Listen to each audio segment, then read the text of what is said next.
We can never speak about the energies of Scorpio without speaking about a cathartic release of sexual energy.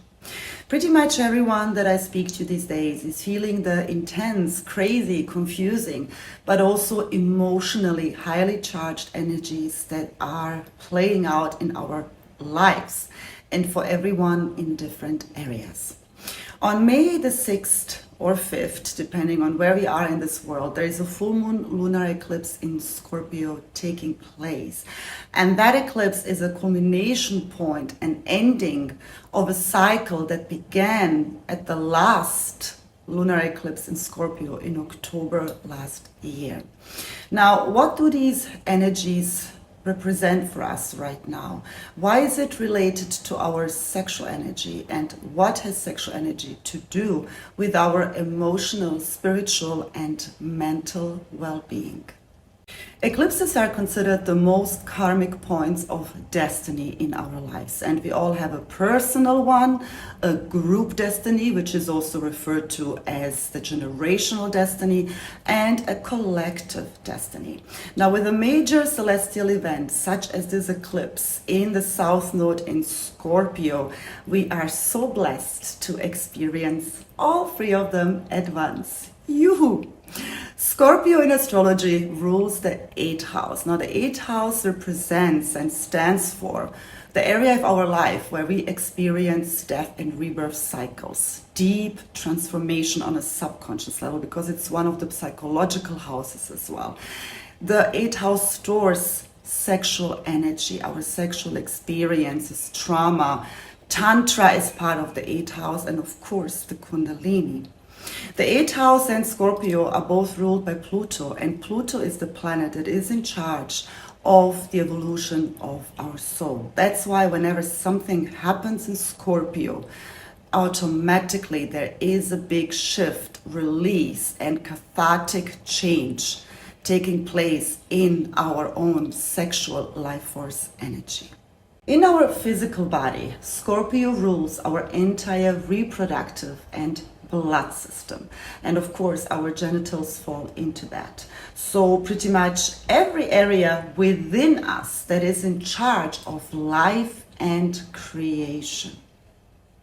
Whenever we are experiencing emotional or mental health issues and discomfort, ironically, we very rarely refer that back to sexual energy, whereas sexual energy is the first place we need to look into, because this energy is in charge of many physiological and psychological processes. So when this energy moves freely, we are experiencing bliss and joy and pleasure and vitality on very high levels. But when this energy is stuck, then this can literally lead to depression, to high levels of anxiety and accumulation of a lot of toxins in our body. So when we are speaking of this eclipse right now in the sign of Scorpio, and you can use this information way beyond this eclipse, then we are speaking of a detoxification of our entire system, of our blood, of our reproductive organs, but especially of our entire being on a physical, emotional, mental, and spiritual level. And yes, that's a lot.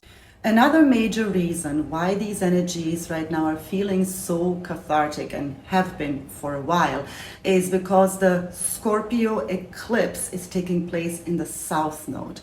And the South Node in astrology is considered one of the most vulnerable points in our chart, because it carries fears and traumas and karmas from many, many lifetimes into this one, plus those that we have accumulated and experienced in this lifetime.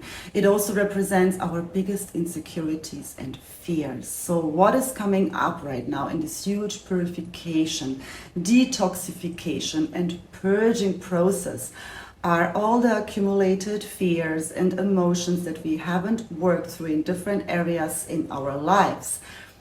They're coming to the forefront for us to really look at them and understand what they want to teach us, because this is a culmination point, so meaning a point of no return, where we really have to change something, where we have to build up the courage to take different decisions, different actions, but also in many cases completely shift our belief system. Fighting these energies isn't going to work, so I would invite you to ride with the energies, really feel through them, even if it means going through an up and down, because Scorpio can sting. Ready or not, here I come, you can hide, I'm gonna find you. And if you're still around after my wonderfully talented singing, then this is exactly the energy of an eclipse, because these energies are pushing us further our evolutionary journey, further to our destiny. And it very often seems like there is a higher power taking over, that we have no control in areas where we thought we had control. And let's be honest, we humans are very complacent, we are very convenient, we mostly like it safe. That's why change, big change, tends to happen for us through a crisis. But you see, no pain ever goes to waste. No suffering is ever useless. Everything has a divine purpose, and it all serves the higher evolution of our soul.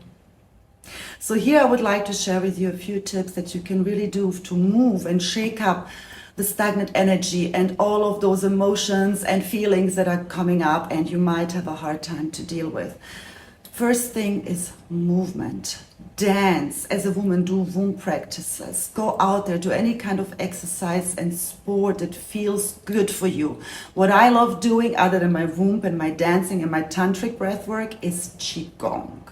Some other amazing exercises and practices that you can do to really deal with, let's say, high intensity emotions that come up, confusion, or just a feeling of restlessness or anxiety, are of course meditation, yoga. Tapping is a wonderful tool to be used to not just let also the flow of blood circulate easier, but also we detoxify our largest organ, which is our skin. Grounding. I cannot emphasize the power of grounding. Go barefoot outside, be either in the sand or in the grass, and root your feet firmly into earth, and visualize how with every inhale you take in Pachamama's energy into your body through your feet. You can also visualize sun's energy coming in through your crown and activating your entire body with life force energy. Of course, massages if you like to have a more sensual experience. Any sports, really, any activity that feels good for you. These are just examples, but most and foremost, listen to your body. Ask your body directly, what do you need right now? It might be silence. It might be hardcore workout. It might just be grounding. It might be womb practices. It might be screaming. Your body knows best. Just listen to it. Happy eclipse energies, my love.